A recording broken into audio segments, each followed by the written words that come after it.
దిమిన షోకులో ఉరి విడిచిన నెమలికి సవతిగా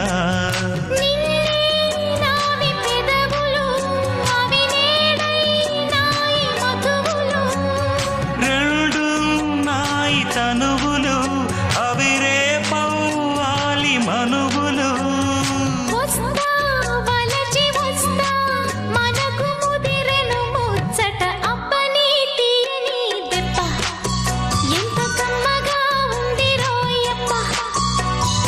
అమ్మ నీనున్న నీ బుగ్గ